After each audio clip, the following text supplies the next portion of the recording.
Spanien auf dem Löffel. Salmorejo Cordobés. Das ist Andalusien in seiner reinsten Form. Viele kennen Gazpacho, aber diese Creme aus Córdoba spielt in einer eigenen Liga. Ich zeige euch, wie ihr aus simplen Zutaten maximale Intensität rausholt. Wir starten mit der Garnitur.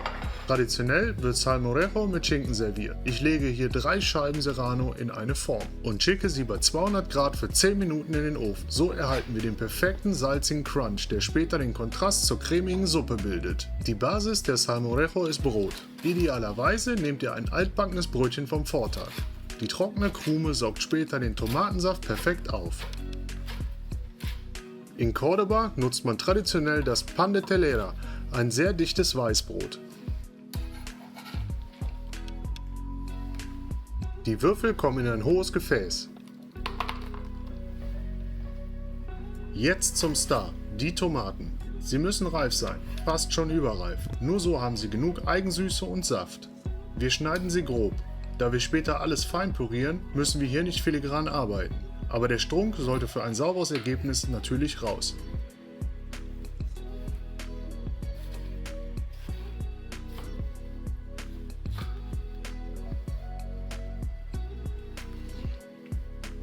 Die Tomaten kommen direkt auf das Brot. Der Saft der Tomaten beginnt jetzt sofort das Brot weich und geschmeidig zu machen. 1 Teelöffel Meersalz dazu. Das Salz zieht die Feuchtigkeit aus den Tomatenzellen und verstärkt den Geschmack. Nun 2 Esslöffel Sherryessig dazugeben. Er bringt die nötige Säure und eine feine Holznote ins Spiel.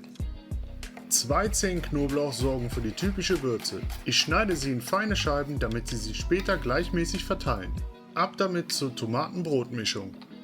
Ganz wichtig, gebt der Mischung jetzt 5 Minuten Zeit. Das Brot muss die Flüssigkeit komplett binden. Das sorgt später für die unvergleichliche Bindung.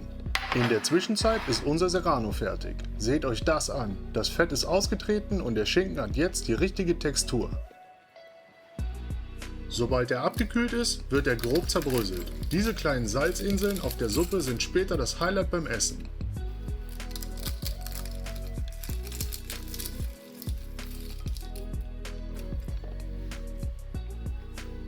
Noch etwas frische, glatte Petersilie für die Optik und eine dezente Kräuternote. Fein gehackt für das Finish.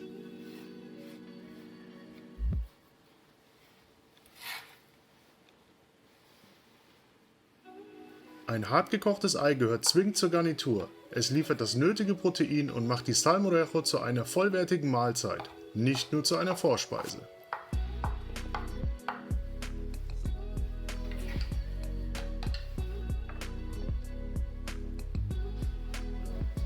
Unsere Basis ist jetzt gut durchgezogen. Das Brot ist weich, die Aromen haben sich verbunden. Jetzt wird püriert. Achtet darauf, dass ihr wirklich alle Stücke erwischt. Wir streben eine homogene Masse an, bevor wir zum entscheidenden Schritt kommen.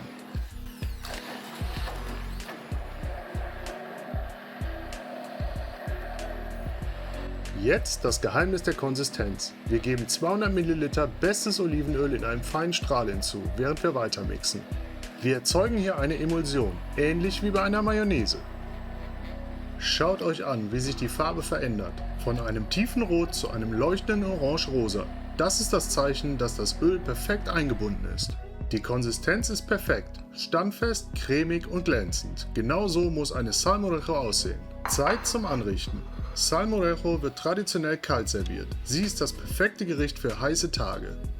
Die Suppe fließt schwer und satt in den Teller. Ein Zeichen für das richtige Verhältnis von Brot zu Öl.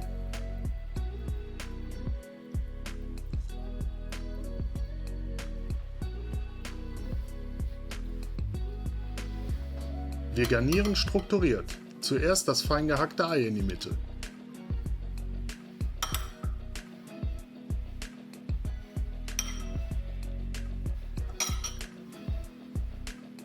Dann der knusprige Serrano Crunch. Der Gegensatz zwischen der kühlen cremigen Suppe und dem warmen salzigen Schinken ist genial. Nun die Petersilie als grünen Akzent. Das Auge isst schließlich mit. Zum Schluss noch ein paar Tropfen hochwertiges Olivenöl. Das rundet den Geschmack ab. Das ist sie, die Salmorejo Cordobés. Simpel in den Zutaten, meisterhaft in der Technik. Wenn euch das Rezept gefallen hat, lasst mir ein Like da und abonniert den Kanal. Hier findet ihr noch viele weitere spanische Klassiker, die darauf warten, von euch nachgekocht zu werden. Dieser Löffel ist ein Stück Urlaub. Viel Spaß beim Genießen und bis zum nächsten Mal.